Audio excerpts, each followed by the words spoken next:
So this G-Tech silver is becoming one of my favorite colors, and it's a great filament.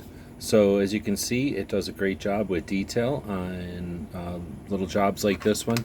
I did a little fish thing here, laid two of them down, and did a good job doing the fins, getting the shapes.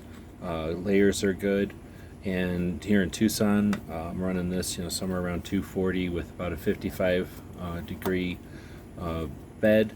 And this silver comes out as just a great color. First, it looks metallic. Of course, it's just plastic, but it brings out like the grays. Like it brings out the shadows and the depths and the heights of the different textures really well. So, a big fan of this G Tech silver PLA. Hope this helps.